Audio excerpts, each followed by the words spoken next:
qu'est-ce que ça fait d'avoir beaucoup d'argent? Ça te donne un certain degré de liberté. Et ça te donne aussi un certain degré de... Les petits-enfants ont des fantasmes.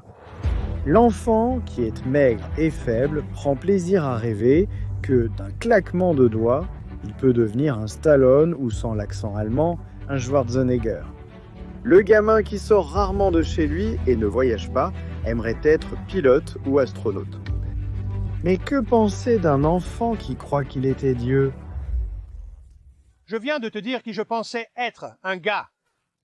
C'était les pensées du jeune George Soros, qui a grandi dans un milieu de classe moyenne supérieure dans le Budapest des années 1930. Un enfant autrement normal qui avait beaucoup d'amis, aimait le sport et se comportait comme les autres enfants de son âge, juste un peu plus mégalomane. Il serait facile d'expliquer de telles pensées comme des rêveries d'un petit enfant si George Soros avait montré des signes qu'il avait dépassé ses croyances messianiques à l'âge adulte. Pourtant, à l'âge adulte, il n'a montré aucun signe, aucun geste de rejet, aucune note de bas de page indiquant qu'il ne s'accrochait plus à de telles convictions extravagantes. J'ai effectivement eu des fantasmes de sauver le monde. Donc j'avais ce genre de ce que j'appelais des fantasmes messianiques, ce que je pense la plupart des adolescents ont. J'ai été un peu plus réussi à réellement mettre en pratique ces fantasmes. Et en effet, à mesure que Soros grandit, sa réalité se rapproche dangereusement de son fantasme de se prendre pour Dieu. Il y a peu de personnalités aussi polarisantes que Soros. Lorsque je vous ai demandé des suggestions de vidéos, son nom revenait sans cesse. Et une fois que nous avons commencé à creuser sur Soros, nous avons fait des découvertes fascinantes auxquelles nous ne nous attendions pas. Je suis là pour gagner de l'argent. Je ne peux pas et je ne regarde pas les conséquences sociales de ce que je fais. Voici la biographie de base de George Soros, ses jeunes années en tant que giga-chad extrêmement ambitieux. Cet homme est un carnivore de premier ordre. Son ascension magistrale au sommet de l'élite financière mondiale. George Soros est l'investisseur et le spéculateur le plus célèbre du monde. C'est son fonds qui a gagné plus d'1 milliard en pariant contre la livre sterling en 1992. Et les théories du complot liées à son personnage Sigma. L'un de vos gestionnaires de fonds nous a dit que George pense vraiment qu'il est un dieu. George Soros naît à Budapest en 1930 dans une famille juive aisée, semblable à Wright ou à des giga-chads honorables comme Schwarzman, Ackman ou Krevis. Soros naît dans une famille juive.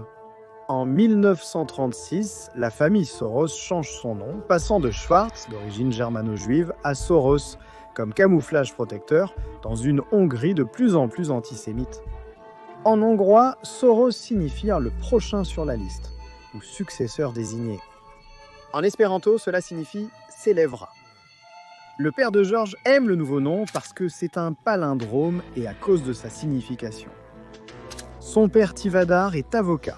Il a servi dans l'armée austro-hongroise pendant la Première Guerre mondiale, a été capturé et a passé 3 ans en Russie, de la Révolution au début de la guerre civile. Il a vécu une expérience formatrice pendant la Révolution russe. Il a vécu la Révolution russe en Sibérie. Et cela, vous savez, vivre dans ce chaos et cette tourmente l'a façonné. Ces expériences fondées formatrices allant être enseigné par un monstre qui allait mettre en danger les ambitions grandioses de Soros.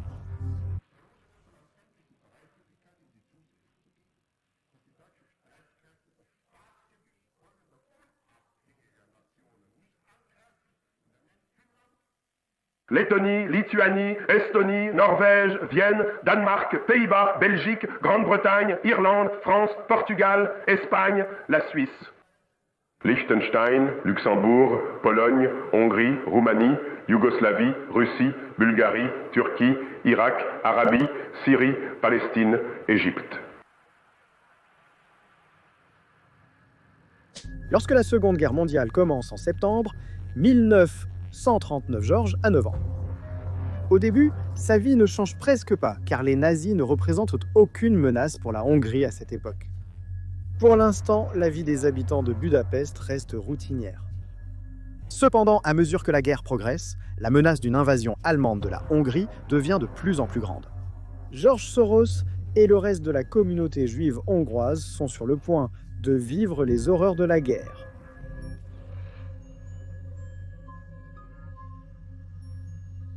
George Soros a 13 ans en mars 1944, lorsque l'Allemagne nazie occupe la Hongrie. Les nazis n'autorisant pas les enfants juifs à aller à l'école, et George Soros ainsi que les autres enfants sont obligés de se présenter au Judenrat, ou Conseil juif, qui a été établi pendant l'occupation. La famille Soros va déformer la réalité afin d'assurer sa survie.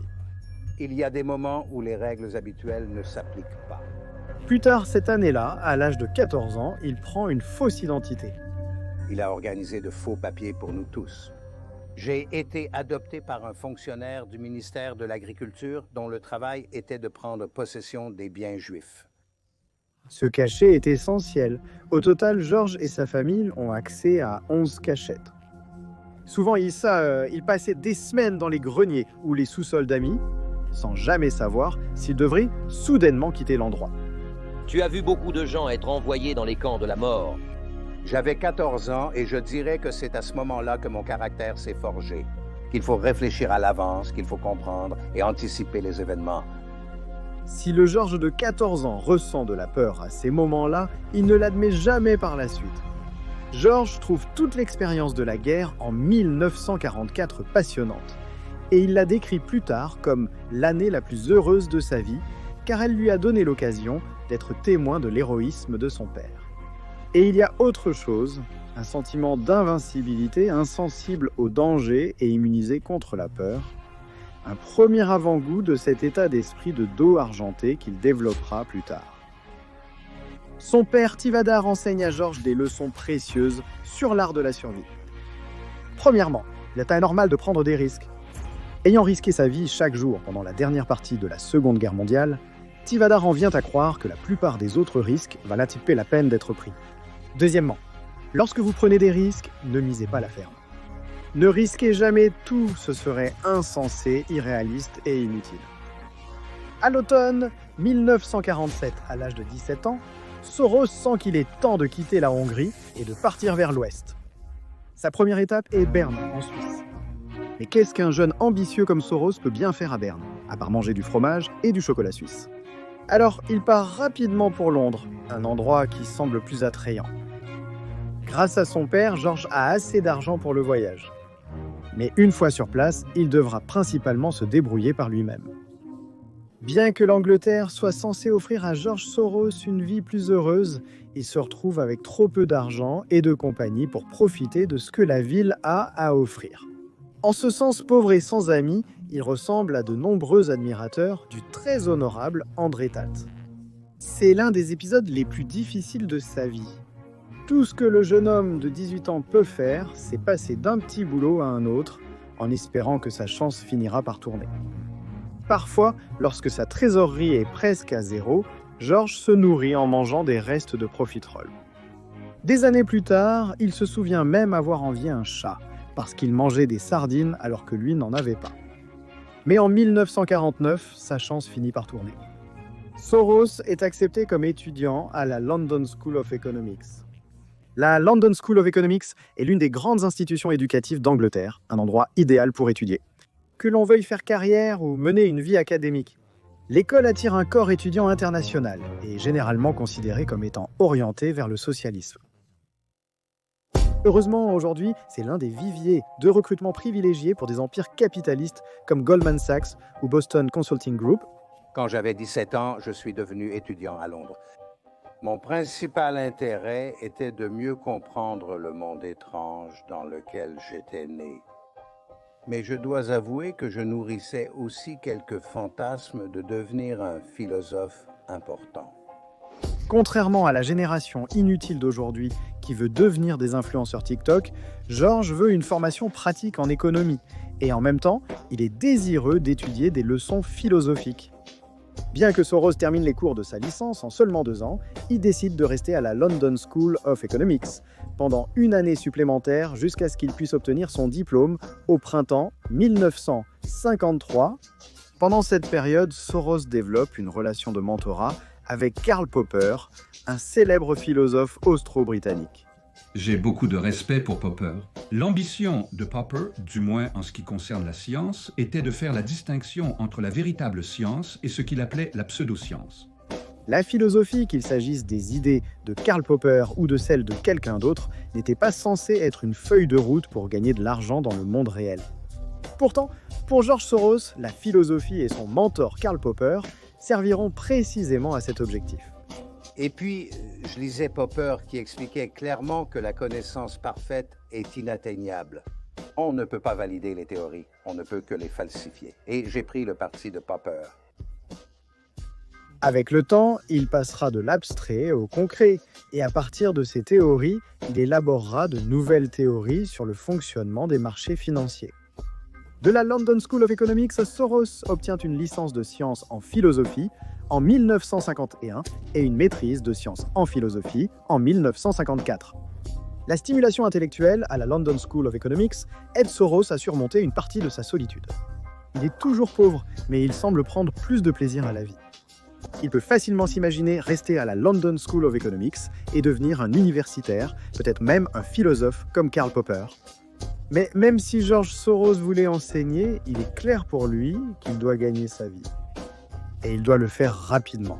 Il a 22 ans et bien qu'il aspire à apporter une grande contribution au savoir humain, il doit manger. Après l'obtention de son diplôme, il sent qu'il y a de l'argent à gagner dans l'investissement. Ayant besoin de mettre un pied dans la porte d'une banque d'investissement à Londres, il rédige une lettre à toutes les banques d'investissement de la ville. Une banque appelée Singer et Friedlander lui propose un poste de stagiaire. C'est essentiellement une boutique d'élite, comme on l'appellerait aujourd'hui. Il accepte avec joie.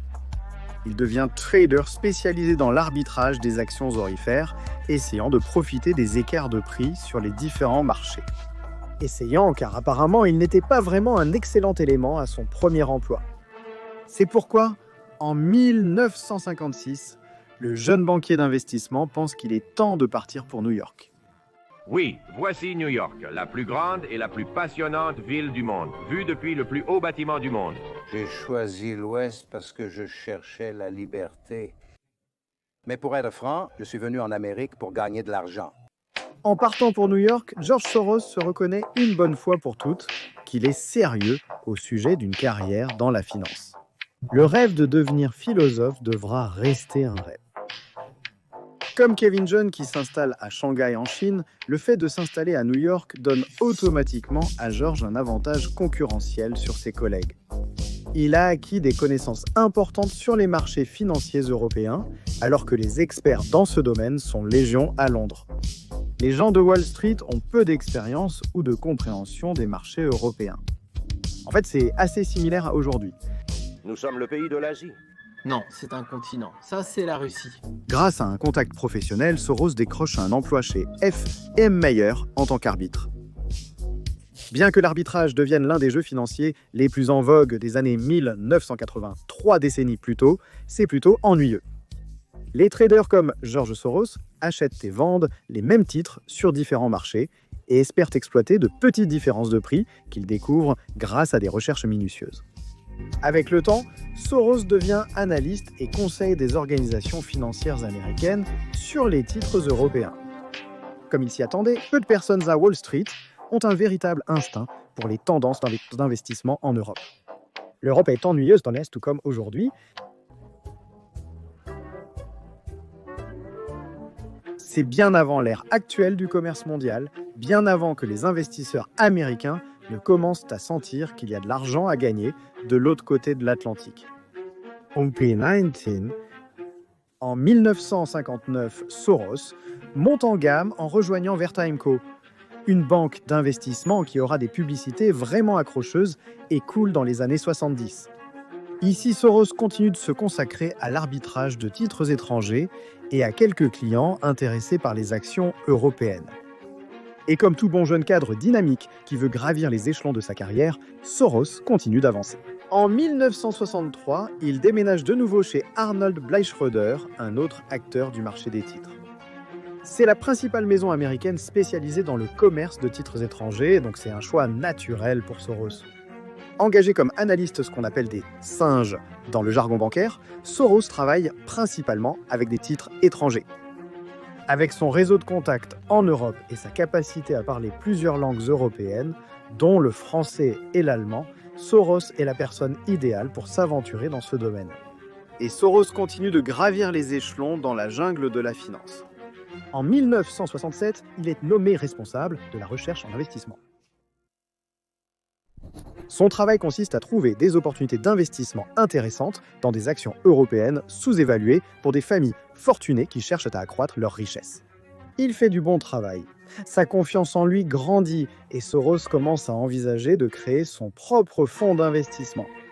Depuis qu'il était étudiant à Londres au début des années 50, George Soros s'intéresse à la façon dont le monde fonctionne. Mais il ne veut pas simplement débattre du sujet du moment comme les militants éveillés d'aujourd'hui qui ne veulent pas la se faire remarquer. Il veut apporter une contribution significative au savoir, faire une réelle différence. Et maintenant, plongé dans des réflexions sur les marchés financiers, il va élaborer une théorie qui change tout. Et un mot est la clé de sa réflexion. Perception. Beaucoup de gens posant ces mêmes questions. Quel est le sens de la vie ? Pourquoi suis-je ici ? Pourquoi es-tu gay ? Et comment fonctionnent des choses comme l'univers, le cerveau, l'humanité ? Après avoir réfléchi à ces questions pendant un moment ou deux, les gens reprennent ensuite le cours de leur vie. Avec les questions pratiques d'élever une famille, de gagner sa vie ou de regarder en boucle les vidéos de Kevin Jean. Les philosophes, cependant, font de telles questions l'objet de leur vie et George Soros aspire à devenir philosophe. Cependant, comme le jeune Soros le comprend presque dès le début, la tâche de percer les mystères de la vie est presque impossible pour une raison toute simple. Pour commencer à étudier qui nous sommes, ou ce que nous sommes, nous devons nous regarder objectivement. Le problème, c'est que nous ne le pouvons pas. C'est une révélation dramatique pour George Soros, et cela constitue sa première des deux grandes propositions. Je peux énoncer l'idée centrale en deux propositions relativement simples. La première est que, dans une situation où il y a des participants pensants, la vision du monde du participant est toujours partielle et déformée. C'est le principe de la faillibilité. Et ce principe de faillibilité a des conséquences profondes sur sa façon de penser. Alors que l'économie classique enseigne le concept d'un équilibre parfait et fait des hypothèses comme si la concurrence parfaite et la connaissance parfaite étaient atteignables, Soros pense qu'il sait mieux. Mon interprétation des marchés financiers contredit directement l'hypothèse d'efficience des marchés. Il dit que toute théorie qui suppose que la connaissance parfaite est atteignable est erronée, et c'est la base de sa deuxième proposition, la plus connue. L'autre est que ces visions déformées peuvent influencer la situation à laquelle elles se rapportent, car des visions fausses mènent à des actions inappropriées. C'est le principe de la réflexivité. Alors démêlons cela un instant. La principale idée que Soros apporte, c'est que la distorsion du marché fonctionne dans les deux sens. Non seulement les participants au marché agissent avec un biais, pensez à un trader typique sur Robinhood, mais leur biais peut aussi influencer le cours des événements, comme lorsqu'ils font monter GameStop en flèche. Cela peut donner l'impression que les marchés anticipent avec précision les développements futurs. Mais en réalité, ce ne sont pas les attentes présentes qui correspondent aux événements futurs. Ce sont les événements futurs qui sont façonnés par les attentes présentes. Et ceci, mesdames et chers gorilles, c'est ce que Soros appelle la réflexivité. Ah, la réflexivité. Vous venez d'apprendre la théorie la plus importante de George Soros. Félicitations, vous pouvez maintenant mentionner la réflexivité et impressionner d'autres personnes dans la finance. Mais nous n'avons pas encore terminé. Restez avec nous encore une minute pour comprendre comment gagner des sommes d'argent énormes. Un deuxième élément clé de la théorie de Soros est de comprendre le rôle joué par les idées fausses dans la formation des événements. Les idées fausses ou les divergences entre la pensée d'un participant et la réalité des faits sont toujours présentes. Parfois dit, la divergence est relativement faible et peut se corriger d'elle-même. Il appelle cette situation proche de l'équilibre. Mais parfois, la divergence est grande et ne se corrige pas d'elle-même. Il appelle cette situation « loin de l'équilibre ». Si tout cela est trop compliqué, voici une citation que même les spectateurs ayant un quotient intellectuel inférieur à 4,25 devraient pouvoir comprendre. Je suis fasciné par le chaos, c'est vraiment comme ça que je gagne mon argent. Toutes ces réflexions, George Soros les rassemble dans un livre intitulé « L'alchimie de la finance », qui finira par faire de lui une figure beaucoup plus reconnue dans le monde des affaires qu'il ne l'a jamais été auparavant. À la fin des années 60, George Soros entre dans la cour des grands de la finance. Cherchant à jouer un rôle plus important au sein de l'entreprise, George Soros parvient à convaincre ses patrons chez Arnold S. Bleichroeder de créer une paire de fonds offshore et de le laisser les gérer. Le premier, appelé le premier fonds Aigle, débute en 1967. Il est connu dans le jargon de Wall Street comme un fonds long. Ils prennent des positions d'investissement en espérant des marchés alliés haussiers. Le second, un fonds spéculatif, est le fonds double Aigle et commence en 1969. Le fonds est structuré de telle manière que Soros peut utiliser des actions et des obligations comme garantie afin d'acheter toute une gamme d'instruments financiers, y compris des actions, des obligations et des devises.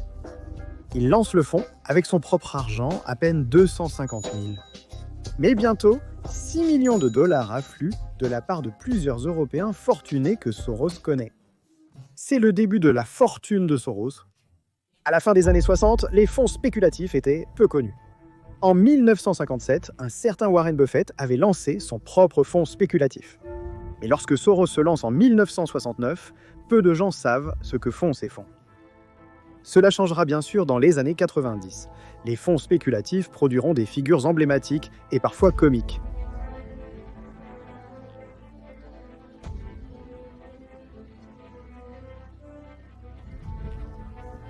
Et George Soros deviendra le chef du plus grand fonds spéculatif de tous.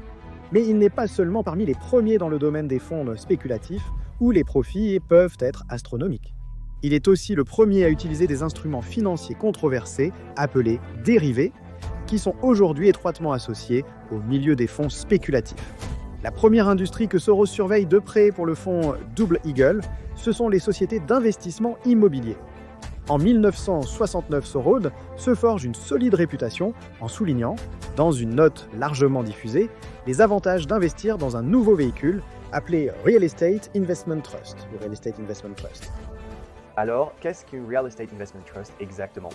Eh bien, le Real Estate Investment Trust, ou Real Estate Investment Trust, a été créé par le Congrès américain en 1960 en tant qu'entité légale afin de rendre les investissements dans l'immobilier générant des revenus plus accessibles au public. S'ensigne une séquence de boom et d'effondrement, il compare le cycle des Real Estate Investment Trust à une pièce de théâtre en 3 actes, similaire à AMC ou GameStop, prédisant que les Real Estate Investment Trust connaîtront un boom, mais iront trop loin et finiront par s'effondrer. Il achète des actions et gagne. Soros a raison et réalise un joli bénéfice lorsque, comme il l'avait prévu, les Real Estate Investment Trust deviennent surévalués en 1974. Soros vend à découvert, empochant encore 1 million de dollars rapidement. 1 million?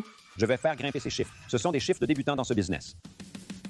Une petite première victoire, mais cet exercice précoce pour tester ses théories sur le marché encourage énormément Soros. Il est temps de voir plus grand. Et les dieux de la finance lui ont envoyé un signe sur ce qu'il devait faire ensuite. Ils l'ont fait sous la forme de régulation. Ces nouvelles régulations interdisent à Soros de toucher un pourcentage des profits issus de leurs transactions boursières. Reynolds et S. Bleichroeder ne veulent pas qu'il parte, mais Soros a envie de devenir indépendant et de continuer à gagner énormément d'argent. Et en 1971, un autre événement se produit, qui ironiquement offre d'énormes opportunités aux spéculateurs sur les devises. La force de la monnaie d'une nation repose sur la force de l'économie de cette nation, et l'économie américaine est de loin la plus forte du monde. En conséquence, j'ai ordonné au secrétaire du Trésor de prendre les mesures nécessaires pour défendre le dollar contre les spéculateurs.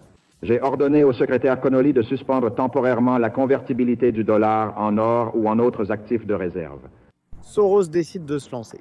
En 1973, il part avec son collègue Rogers et ensemble, ils fondent le Soros Fund à New York. Leurs anciens investisseurs ont le choix de transférer leur argent vers ce nouveau fonds ou de le laisser chez Arnold. Et cela marquera le début d'une aventure légendaire. les rendements de ce fonds pourraient n'être égalés que par des légendes de Wall Street Bets, comme Air Anal Farmer ou Air Deep Fucking Value. Du 31 décembre 1969 au 31 décembre 1980, le fonds Soros réalise un gain de 3,365%. Comparez cela avec l'indice composite Standard & Poor's, qui n'a progressé que de 47% sur la même période. Et comparez cela avec votre propre portefeuille, qui aurait perdu 3% durant cette période. À la fin de l'année 1980, le fonds vaut 381 millions de dollars américains et Soros continue de gagner. Il a un don pour repérer les secteurs sous-évalués sur les marchés américains et à l'étranger. Lorsque les actions américaines sont massacrées au milieu des années 70, il achète des actions japonaises, canadiennes, françaises et néerlandaises, les japonaises représentant environ un quart de l'ensemble du portefeuille. Et de plus, il remarque l'augmentation rapide des importations américaines de pétrole étranger et achète des actions de services pétroliers et de forage avant l'embargo pétrolier arabe de 1973. Bonsoir. La guerre au Moyen-Orient a provoqué des développements dans le monde entier aujourd'hui. Les pays arabes producteurs de pétrole ont décidé d'utiliser leur pétrole comme une arme politique. Ils vont réduire la production de pétrole de 5% par mois jusqu'à ce que les Israéliens se retirent des territoires occupés. Tout ce qu'il fait semble aller à contre-courant, mais il gagne de l'argent et il se fait aussi des ennemis en premier. Ses paris sur la chute des devises ou des nations sont parfois impitoyables, mais inévitables, comme il le dit. Je ne me sens pas coupable parce que je pratique une activité amorale qui n'a rien à voir avec la culpabilité. Beaucoup d'investisseurs pensent qu'il faut que le monde financier est rationnel, convaincus que les cours des actions obéissent à une logique intrinsèque. Discerne cette logique et tu pourrais devenir riche. Soros n'a rien de tout cela. Il pense que le monde est instable, chaotique. Son approche des marchés financiers est quelque chose qui n'a jamais été vu auparavant. Il dit qu'essayer de comprendre les marchés financiers, comme si leur mouvement faisait partie d'une gigantesque formule mathématique, ne fonctionnera jamais. Ce ne sont pas les mathématiques qui gouvernent les marchés financiers, c'est la psychologie.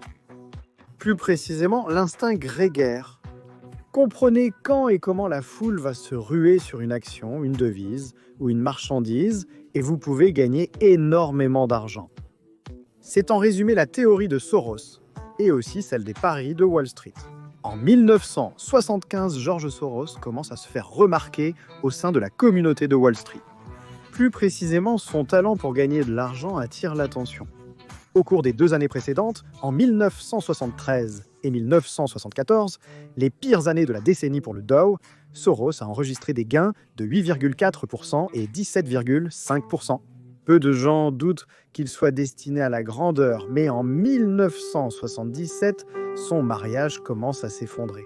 Selon Soros, je m'identifiais à mon fonds, il vivait de moi, et je vivais avec lui, je dormais avec lui, c'était ma maîtresse. C'était la peur de perdre et la détresse d'avoir tort que j'essayais d'éviter.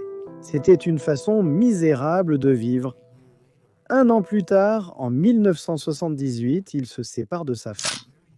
Le jour même de sa séparation, il croise une jeune femme de 22 ans nommée Suzanne Weber, qu'il avait rencontrée quelque temps auparavant lors d'un dîner.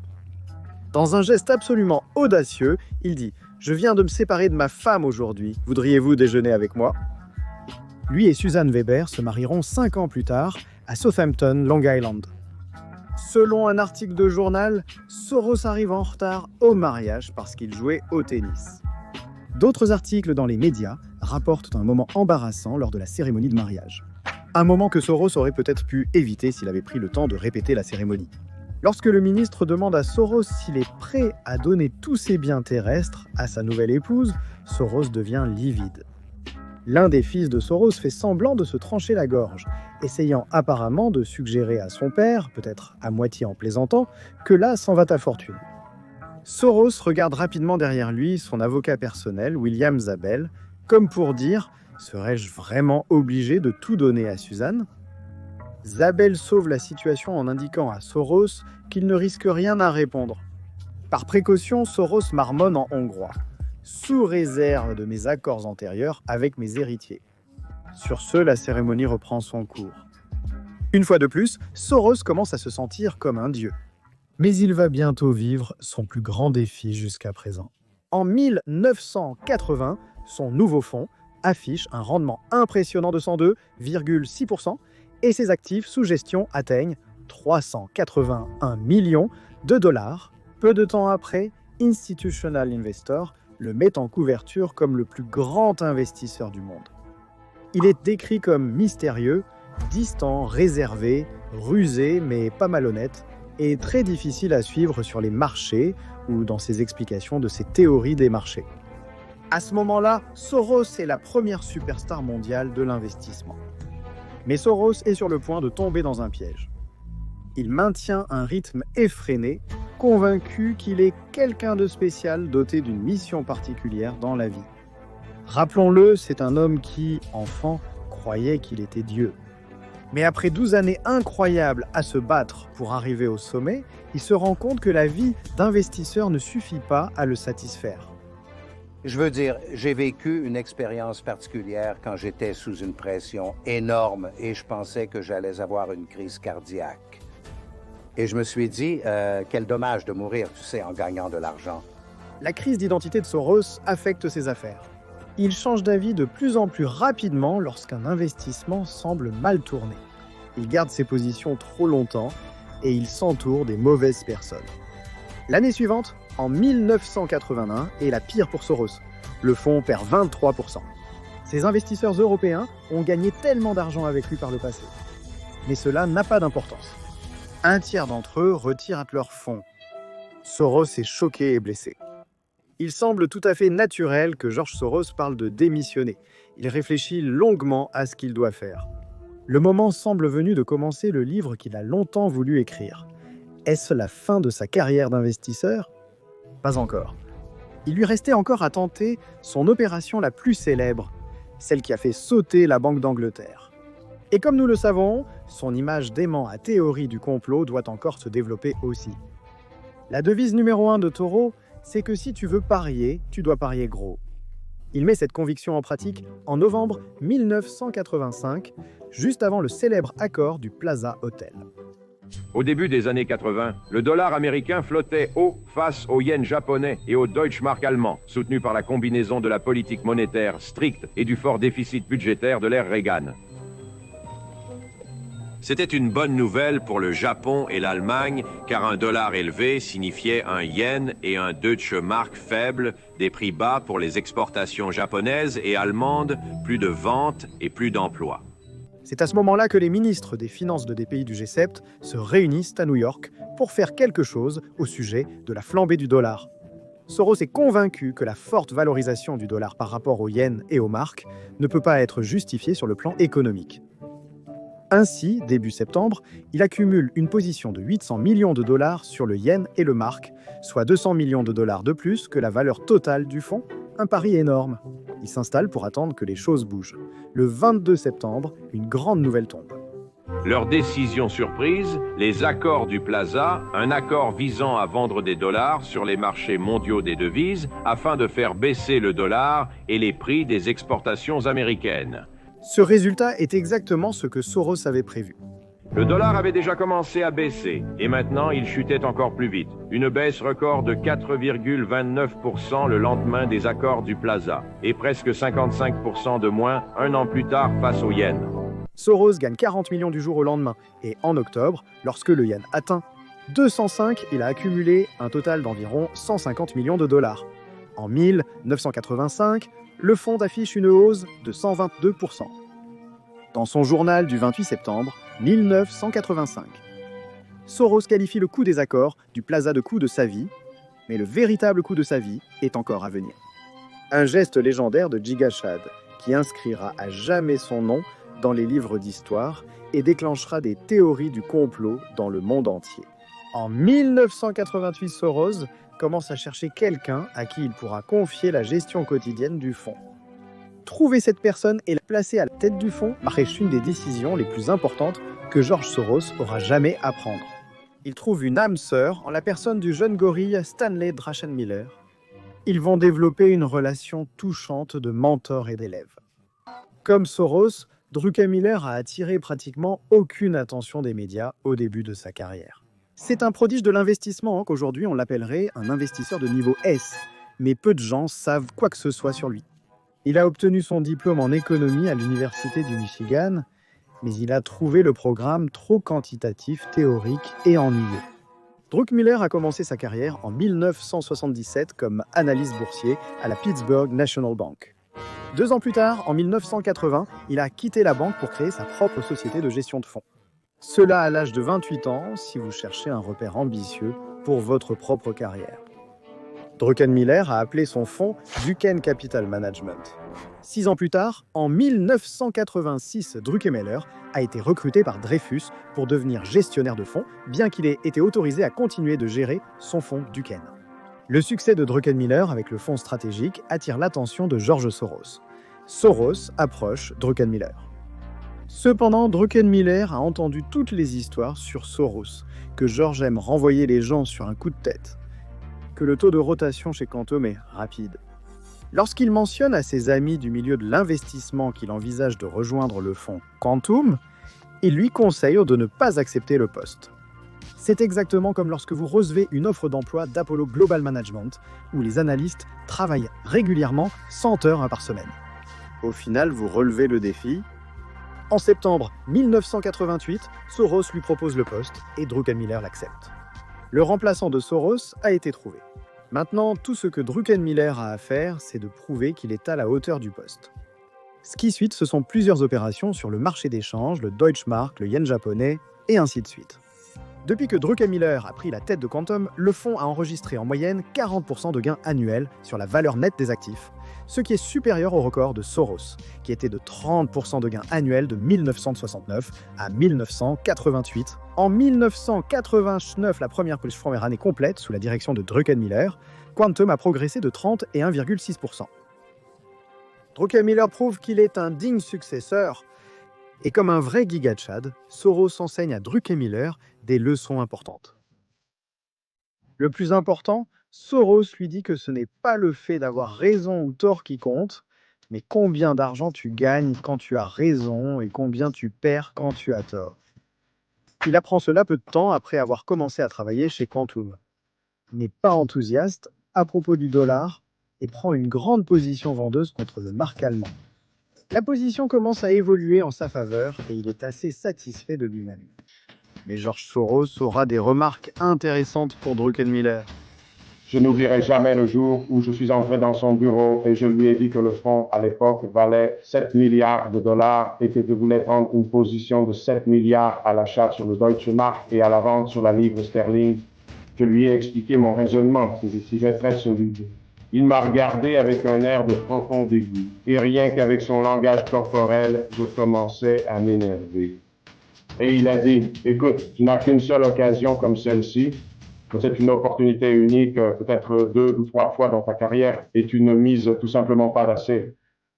Nous ne devrions pas mettre 100% du fonds dans cette opération. Nous devrions mettre 200% du fonds dans cette opération. Parce que le maximum que tu peux perdre là-dedans, c'est 0,5% et tu peux gagner 20%. Donc ton ratio risque-récompense est énorme. Oui, Druckenmiller double sa position. Quand Soros voit une opportunité, il est impitoyable pour la saisir. J'ai dit, vas-y pour la gorge, vas-y pour le coup fatal. Et donc à la fin, comme Soros l'avait prédit, encore plus de profits affluent vers Quantum. Enfin, en septembre 1992, Soros réalise le coup qui le fixe à jamais dans l'œil du public. Lors du mercredi noir. Attention, excusez-moi. Il y a 5 ans, jour pour jour, le gouvernement a fait face à l'une des plus grandes crises financières de l'histoire. C'était incroyable. On pouvait entendre vague après vague de ventes frapper le marché. Eh bien, c'était un jour où la Banque d'Angleterre a perdu des milliards et où les spéculateurs ont fait fortune. C'était en... Plus d'1 milliard de dollars de profit. Qui a demandé 15%?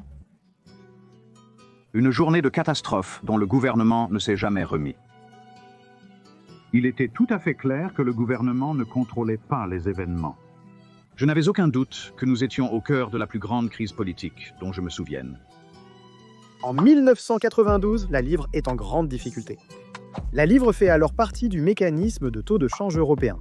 ou mécanisme de taux de change européen dans lequel les pays participants du marché commun sont obligés de maintenir la valeur de leur monnaie dans une fourchette étroite par rapport aux autres. Si cela devient difficile à faire, le pays en difficulté est censé agir, soit en augmentant les taux d'intérêt si la monnaie est faible, soit en les baissant si la monnaie est forte. Ce système du mécanisme de taux de change européen fonctionne assez bien jusqu'à la chute du mur de Berlin et la réunification de l'Allemagne de l'Est et de l'Ouest. Les Allemands causent des problèmes. Aussi populaire que soit la réunification, elle met à rude épreuve les accords économiques. Les Allemands se retrouvent immédiatement confrontés à une facture gigantesque pour l'acquisition de l'Allemagne de l'Est.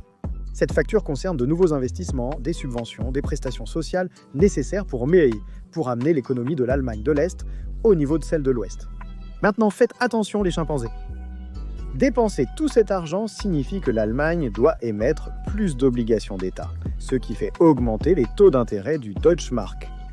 Plus ces taux augmentent, plus la monnaie du Deutsche Mark devient forte, et plus les autres monnaies du mécanisme de taux de change européen deviennent faibles en conséquence. Et comme la livre sterling est la monnaie la plus importante au sein du mécanisme de taux de change européen, la plupart des spéculateurs ont les yeux rivés sur la livre sterling. Ils n'attendent que des signes indiquant que la livre sterling doit chuter, et ils reçoivent un signe. À Francfort, le président de la Bundesbank a accordé une interview à un journaliste. Il suffisait d'une simple allusion à une possible dévaluation de la livre sterling pour provoquer une avalanche de ventes. La livre sterling chute et subit une énorme pression de la part des spéculateurs. Cependant, le mécanisme de taux de change européen exige que des pays comme la Grande-Bretagne augmentent les taux d'intérêt pour protéger le taux de change livre sterling mark allemand. C'est difficile cependant, car la Grande-Bretagne est en récession et connaît un taux de chômage très élevé. Les banques, les fonds de pension, des entreprises internationales ont dit à leurs courtiers de vendre la livre sterling et ensuite Les spéculateurs se sont joints à la mêlée. Et ainsi commence le carnage. Les cambistes supposent que les Britanniques préféreront se retirer du mécanisme de taux de change européen plutôt que d'étrangler leur propre économie. Cela signifierait une réévaluation massive des devises avec un potentiel de profit énorme. Soros le croit aussi et il va prouver qu'il est bel et bien un joueur froid de la finance, comme les gens le pensent. Mais ce n'est qu'après avoir été avec Georges que j'ai appris à quel point il fallait vraiment pousser un pari. Ton niveau de confiance est extrêmement élevé. C'était incroyable de regarder cet homme quand nous avions quelque chose en quoi nous croyions vraiment. Divers traders prennent des positions pour profiter de cette situation unique. Mais ce qui rend Soros unique, c'est l'énormité de la taille de ses positions. As-tu mis 10 milliards de dollars? As-tu mis 10 milliards de dollars en jeu ou pas? Oui, essentiellement, Soros emprunte des titres du gouvernement britannique, puis il les vend et réinvestit l'argent dans des titres allemands. Le génie de cette stratégie, c'est que la transaction offre un potentiel de gain asymétrique. Un pari à forte récompense et faible risque, tu vois. Sinon, si ça avait mal tourné, on aurait eu le coût de la transaction pour l'annuler. Alors que si on avait eu raison, on aurait gagné quelque chose comme 15, 20%. Pour ceux d'entre vous qui regardent et qui n'ont aucune idée de ce qui se passe, voilà l'explication. Le coût de portage de la position correspond à la différence de taux d'intérêt entre le coût d'emprunt de la livre sterling et les intérêts reçus sur le mark allemand. Si la stratégie fonctionne et que les Britanniques sortent du système monétaire européen afin de baisser leur taux d'intérêt, le taux livre-mark chutera très fortement et les positions pourront être liquidées en les inversant, c'est-à-dire en rachetant la livre sterling devenue moins chère pour couvrir celle qui a été empruntée et en vendant les marks allemands qui se sont appréciés. Au fur et à mesure que les traders commencent à prendre position, ils exercent une pression sur les deux devises et leurs gouvernements respectifs commencent à intervenir sur les marchés d'échange pour atténuer cette pression.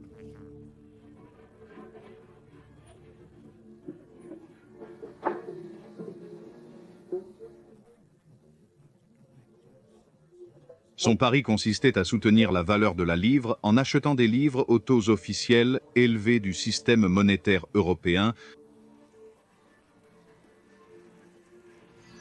Des milliards de livres d'argent public allaient être dépensés pour défendre la livre sterling. C'est la situation idéale pour un spéculateur étranger. Lorsqu'un grand gouvernement est d'un côté du marché et que vous êtes de l'autre, et qu'il semble que les spéculateurs sont en train de gagner. Montrer de la force. Les marchés ont perçu la hausse des taux comme un signe de faiblesse et ont réagi en conséquence. Plus les frères spéculateurs continuent de pousser, plus le marché perd confiance dans la livre sterling et plus la Banque d'Angleterre intervient, ce qui provoque encore plus de panique.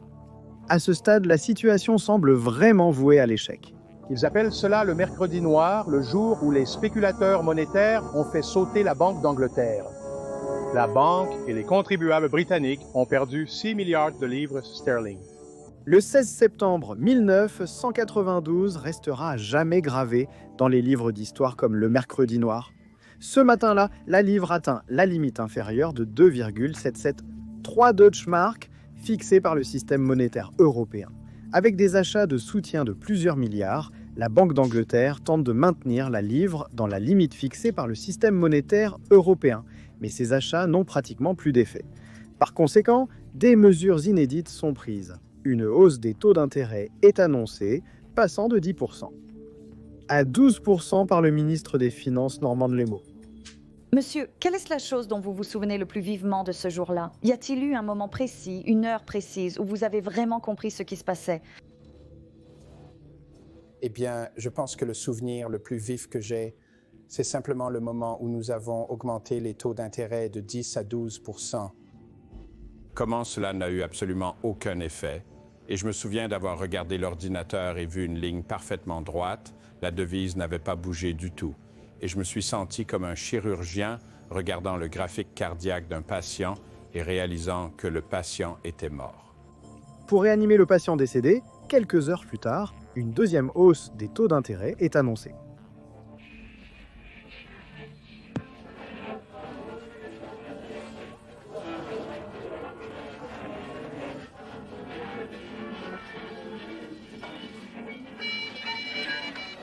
Le marché des taux d'intérêt, qui se trouvait à une trentaine de mètres, a explosé de bruit. Nous nous sommes dit, nous n'arrivons pas à croire que la Banque d'Angleterre ait encore augmenté les taux d'intérêt. C'était un signe de faiblesse, pas de force. À ce stade, il est trop tard. Tout le monde, y compris Soros, pense que la livre va continuer à baisser. Et en début de soirée, elle se négocie bien en dessous de la limite inférieure fixée. La Banque d'Angleterre ne peut poursuivre ses achats de soutien que tant qu'elle dispose encore de réserves de change. La Bundesbank, en revanche, ne participe aux achats de soutien qu'à contre-cœur. Les Allemands se demandent si tout cela a encore un sens économique. Oui, dans la soirée du 16 septembre, il est clair que les spéculateurs ont gagné contre les banques centrales. Soudain, la Banque d'Angleterre n'a plus soutenu la livre. Au lieu du vacarme habituel des courtiers vocaux et de tout ce qui se passait dans la salle de marché, tout le monde est resté assis dans un silence stupéfait. Pendant environ 2 ou 3 secondes, puis soudainement, tout a explosé et la livre sterling s'est effondrée. Ce sentiment de stupeur que les marchés puissent défier une banque centrale et réellement gagner, je n'arrivais pas à y croire.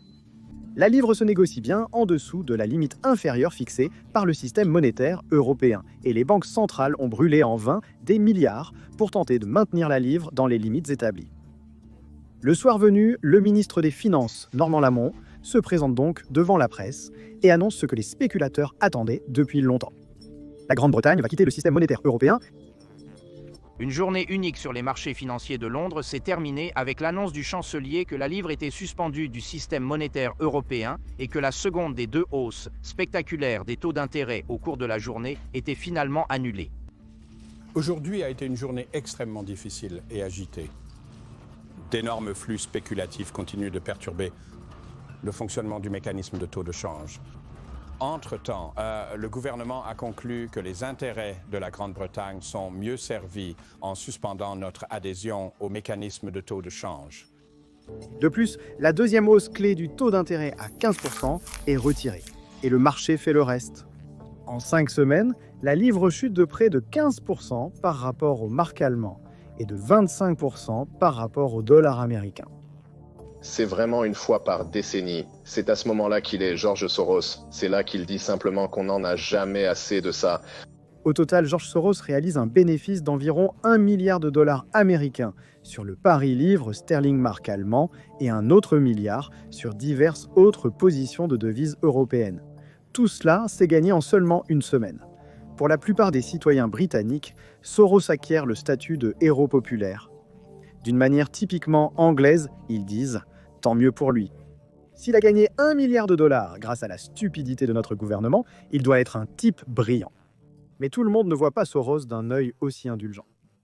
Après que la taille des positions de Soros ait été révélée, il était qualifié par The Economist d'homme qui a fait sauter la Banque d'Angleterre. Cette réputation le suit jusque dans la fin des années 1990, lorsque des premiers ministres en colère s'en prennent aux spéculateurs internationaux et mentionnent Soros par son nom, même lorsqu'il n'a aucune position du tout. Au cours des 2 dernières années, on vous a accusé de l'effondrement financier de la Thaïlande, de la Malaisie, de l'Indonésie, du Japon et de la Russie. Tout ce qui précède.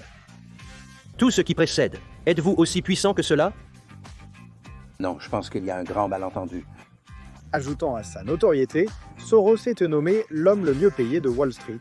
En 1992, il a gagné 650 millions de dollars américains, soit plus de 5 fois ce qu'il avait gagné en 1991, un an auparavant. Michael Milken, l'un de mes criminels financiers préférés, ne peut plus revendiquer le record des 550 millions de dollars qu'il avait gagné en 1987. À la fin de l'année, le Quantum Fund est le principal fonds offshore, avec un actif total de 3,7 milliards de dollars américains, en hausse de près de 70%.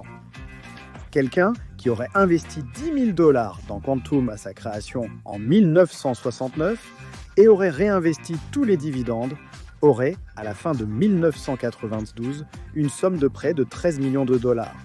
Mince, en 1994, le fonds Soros gère plus de 11 milliards de dollars. Alors que, par exemple, Robertson, le célèbre père des tigres, ne gère que 6 milliards, le succès continu de Soros attire des allégations troublantes. Beaucoup de gens commencent à nier qu'il ait une sorte d'intuition pour l'investissement. Ils insistent plutôt sur le fait qu'il s'engage dans quelque chose de plus néfaste. Cet homme a des amis, ce qui n'est pas exactement un crime, mais il a des amis haut placés. Et évidemment, il lui donne des informations auxquelles l'investisseur particulier moyen n'a tout simplement pas accès. Mais comme nous allons le découvrir, les connexions de Soros vont bien plus loin. Jusqu'à présent, George Soros a voulu que les gens se lèvent et fassent attention à lui. Maintenant, c'est exactement ce qu'ils font, mais pas avec respect, avec suspicion. Et aussi, les politiciens commencent à se retourner contre lui.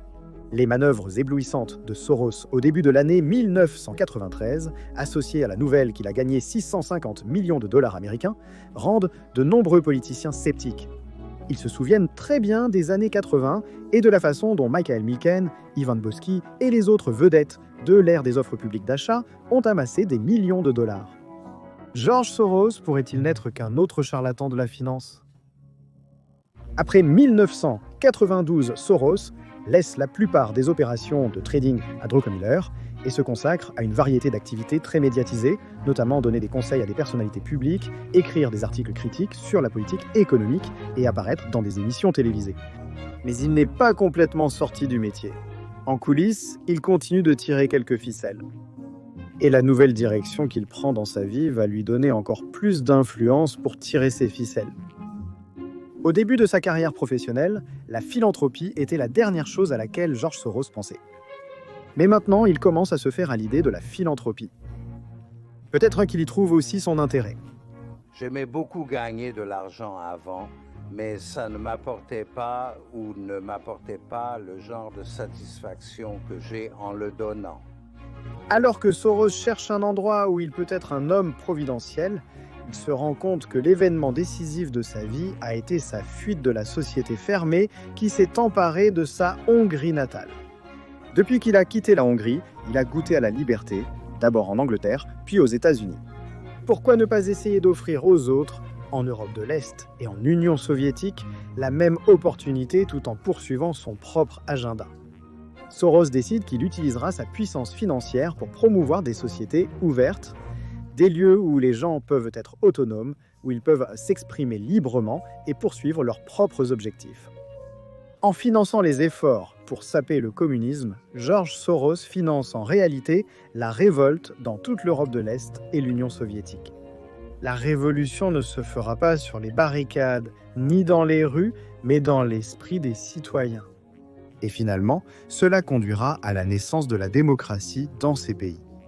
Comme les Rothschild, il utilisera sa richesse pour redessiner la carte politique de l'Europe.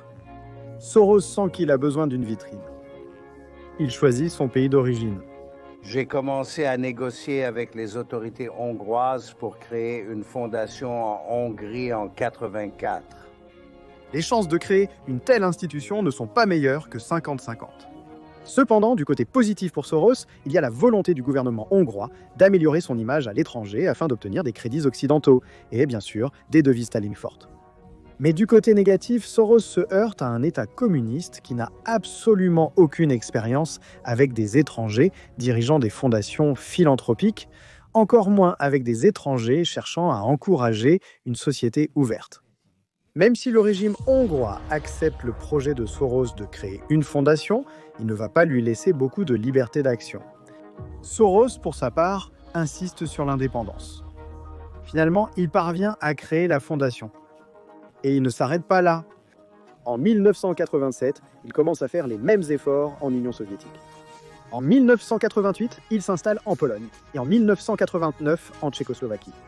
Mais ces efforts philanthropiques ne sont pas toujours accueillis à bras ouverts. Prenons l'exemple de la Roumanie. Avec une population de 23,1 millions d'habitants, la Roumanie compte en son sein 2,4 millions de Hongrois. Un milliardaire d'origine hongroise en Roumanie prêchant le capitalisme, la réforme économique et une société ouverte, cela semble à certains Roumains être une manière déguisée d'inciter la population hongroise de Roumanie à se retourner contre le gouvernement. Les attaques contre Soros commencent peu de temps après le lancement de la fondation. Soros est même accusé dans certains journaux d'essayer de vendre la Transylvanie, où vivent 1 800 000 Hongrois, à la Hongrie. C'est le terrain idéal pour les théories du complot, qu'elles soient fondées ou non. Et il y a eu beaucoup d'autres attaques contre Soros ces derniers temps. Depuis 2012, le gouvernement hongrois Fidesz a qualifié George Soros d'ennemi de l'État en raison de son engagement humanitaire et politique dans la crise des réfugiés en Europe. Au début de la période électorale de 2018, le gouvernement a introduit des affiches publiques avec une photo de George Soros afin de susciter l'hostilité du grand public à son égard, en utilisant des slogans tels que « Soros veut que des millions de migrants vivent en Hongrie » et « Soros veut démanteler la clôture frontalière ». Le gouvernement prépare également un plan de loi en 3 parties appelé le paquet Stop Soros, qui comprend diverses mesures contre les organisations non gouvernementales effectuant un travail bénévole lié à la crise des réfugiés. Néanmoins, au printemps 1994, l'empire philanthropique de George Soros s'est étendu pour inclure 89 bureaux dans 26 pays. Il a donné 500 millions de dollars au cours des 2 années précédentes et il s'est engagé à donner un autre demi-milliard de dollars. Quelles que soient ses motivations, personne ne peut l'accuser d'avidité. Il s'est éloigné de la gestion quotidienne de ses entreprises et distribue maintenant ses milliards avec la même détermination qu'il les a gagnés. Mais les actions de Soros relèvent-elles vraiment seulement de la bonne volonté ? Certains observateurs de Soros pensent que le seul but de la philanthropie de Soros est de lui donner un meilleur accès à l'information afin qu'il puisse s'investir de manière plus prudente. Une coïncidence étrange semble être que les conférences que Soros organise pour ses fondations en Europe sont principalement fréquentées par des ministres du gouvernement représentant des pays dans lesquels il investit. Lorsque nous l'avons accompagné en Ukraine, il a été traité comme un chef d'État en visite et a été reçu par le président. Ensuite, il a été reçu par le Premier ministre et enfin par la Banque centrale. Ils lui ont même permis de consulter les livres de compte et lui ont demandé des conseils. Un facteur qui contribue à développer des théories du complot autour de George Soros et le fait paraître très secret. Les clients de Soros sont tous en dehors des États-Unis et très secrets. Ainsi, par exemple, au début et au milieu des années 80, la politique de presse de Soros est de ne pas en avoir. Il n'a pas de porte-parole. Aucun communiqué de presse n'est publié, l'objectif est clair. Et il y a une bonne raison à cela que l'on peut observer dans de nombreux fonds spéculatifs aujourd'hui. Ils prennent généralement des positions importantes et la dernière chose que vous voulez, c'est que quelqu'un sache ce que vous faites. Pourquoi ? Parce que les gens anticipent vos mouvements. Si vous voulez acheter quelque chose et que tout le monde l'apprend, ils l'achètent avant vous. Cela peut vraiment perturber les transactions. Avec son cœur et son esprit tournés vers l'Europe de l'Est et l'Union soviétique, George Soros se sent de moins en moins enclin à suivre ce qui se passe au Quantum Fund. Et il peut se permettre cette diversion. Soros est en passe de devenir l'un des hommes les plus riches d'Amérique. Il souhaite consacrer autant de temps que possible à promouvoir des sociétés ouvertes en Europe et aussi peu que possible à se soucier de gagner de l'argent. Et en février 1997, Soros change radicalement de direction. Dans un article qu'il a publié dans The Atlantic Monthly, il suggère que le principal ennemi de la société ouverte, selon lui, n'est plus la menace communiste, mais la menace capitaliste. Je ne suis pas opposé au capitalisme. Je veux l'améliorer pour le rendre plus viable. L'un des points clés de Soros, c'est qu'il accuse les nations occidentales riches de ne pas partager leurs richesses avec les pays plus pauvres.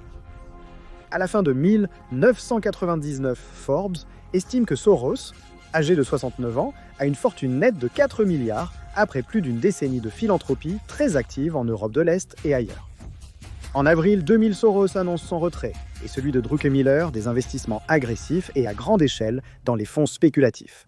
Et il déclare que toute personne continuant à investir dans les fonds du groupe doit s'attendre à des rendements plus faibles à l'avenir. Nos mauvais jours de grandes opérations macro sont terminés, dit-il, ajoutant « Nous mettons fin à une époque ». Pour tous les jeunes ambitieux du monde des affaires qui se demandent comment un gamin venu de Hongrie a pu devenir l'un des investisseurs les plus riches et les plus mystérieux de la planète. D'abord, il y avait sa puissance intellectuelle, alors que d'autres sur le marché peinaient à suivre une seule action, un seul secteur, une seule matière première. Soros s'était absorbé à tout moment par des scénarios complexes liés au trading mondial. Il discernait les tendances et les mouvements qui découlaient des déclarations publiques, des dirigeants financiers mondiaux et des décisions que ces dirigeants prenaient. Ensuite, cet homme avait du cran. Comment expliquer autrement la manière détachée avec laquelle il achetait et vendait des montants ahurissants lors de ses transactions? Il faut avoir des cojones en acier pour ça. Ensuite, il y avait la fameuse confiance en soi de Soros. Quand Soros croyait avoir raison sur un investissement, rien ne pouvait l'arrêter. Aucune position d'investissement n'était trop grande. Se retenir, c'était pour les faibles. La pire erreur dans les livres de Soros n'était pas d'être trop audacieux, mais d'être trop conservateur. Pourquoi si peu? Et tu appelles ça une position? Les classiques du jargon de Wall Street le sont-ils grâce à Soros? Enfin, il y avait son instinct. La capacité de savoir quand spéculer massivement, quand se retirer d'une position d'investissement, quand en fait vous aviez raison et quand vous ne l'étiez pas. Il disait qu'il rajeunirait de plusieurs années si une position devait être corrigée. Mais comment Soros a-t-il fait? Comment Soros a-t-il gagné autant d'argent sans jouer sale? Soros lui-même alimente nos soupçons en nous disant, comme il l'a répété à plusieurs reprises, qu'il a eu plus de facilité à gagner de l'argent qu'à le dépenser, en étant secret, en nous proposant un livre rempli d'explications sur ses secrets d'investissement, tout en restant obscur à ce sujet, en déclarant qu'il avait élaboré une théorie pour expliquer les marchés financiers, puis en suggérant que ce n'était pas vraiment une théorie, car elle ne fonctionnait pas dans tous les cas. Parfois, il semble que Soros nous donne un aperçu de son âme financière intérieure, afin que nous soyons apaisés et que nous le laissions tranquille. À d'autres moments, Soros donne l'impression de vouloir sincèrement que nous comprenions ce qui a fait son succès. Aussi secret, mystérieux ou obscur que George Soros ait pu être, d'une manière ou d'une autre, il a permis au public de voir son compteur Geiger en action, de s'émerveiller devant les succès de Soros. En observant Soros à l'œuvre, les gens essaient de mettre leurs soupçons de côté. Ils veulent croire que Soros n'est pas un coup de chance, qu'il peut être imité, qu'eux aussi peuvent devenir des machines à faire de l'argent, poussant d'autres à rêver d'atteindre ces sommets. C'est là, en fin de compte, le pouvoir ultime de Soros.